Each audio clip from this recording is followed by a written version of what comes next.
Հետաքրքիր բան եմ բացահայտել առնվազն իմ համար, երբ որ սկսեցի այս հեռախոսների, email-ների, գիտեք, այս մեծ աղմուկ բարձրացած բանը, այնտեղ հարց կար, որ մաքսանենգություն կա, սկսեցի խորանալ, թե ինչքան սմարթֆոն է մտնում Հայաստան, պարզվեց ամենամեծ հարկատուն սմարթֆոն բերողն է Հայաստանում, փաստացի ստացվում է, որ հարկեր են մտնում, ահա որ հայկական բյուջե, ու բնականաբար երբ որ սկսում ես խորանալ, այստեղ բացարձակ ուրիշ իրականություն է։ Հայաստանը սկսել է ներմուծել ահռելի քանակի ոչ միայն հեռախոս, լվացքի մեքենա, սառնարան, հեռուստացույց եւ այլն, ինչու բոլորս էլ լավ հասկանում ենք, դրա մեծ մասը մտնում է Հայաստան ու գնում է Ռուսաստանի Դաշնություն, որտեղ սանկցիաներ են այնտեղ Հայաստանը ոնց որ sense շրջանցող գոտի է։ Ու ասում ես, հա դե լավ է, էլի Հայաստանին փող է մնում այդ ընթացքում, բայց որ խորանում ես իրականությունը բացարձակ ուրիշ է։ Ուրեմն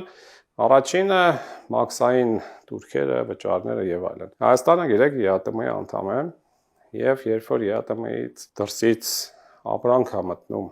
Հայաստան եւ մյուս ԵԱՏՄ երկրներ, ուրեմն ամեն ինչ որ մտնում է դրանց բոլոր մաքսային վճարները գումարվում են, ստեղծվում է մի հատ ընդհանուր կաթսա ու հետո դա հետա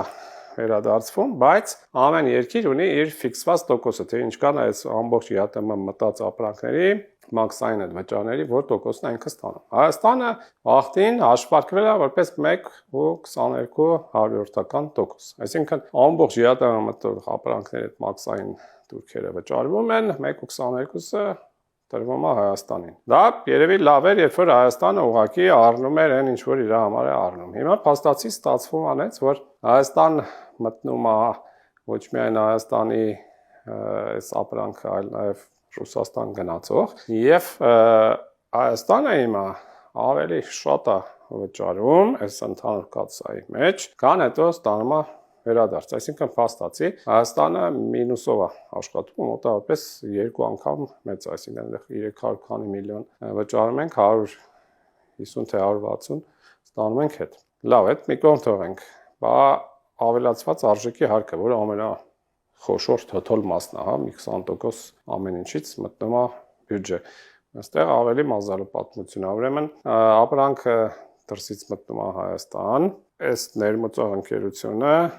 20% ԱՀ-ն վճարում է Հայաստանի բյուջե։ Բայց այդ տենց կլիներ, տենց կմնար, եթե այդ ապրանքը Հայաստան բերվեր Հայաստանի համար, բայց այդ ապրանքը հետո գնում է մեծ մասը Ռուսաստանի Դաշնություն, ու մի ուրիշ ընկերություն առնում է այս ընկերությունից, այնտեղ վաճառում է ու վերահաշվարկները, օրենքները այնպես են, որ փաստացի այնտեղ վերահաշվարկվում է եւ մեր բյուջեից, ստեղից ԱՀ-ն վերադարձվում է այս ընկերությանը, որը բերեց, այսինքն ստացվում է, որ թղթի վրա գրվում է, որ ահռելի վճար է եղել բյուջե,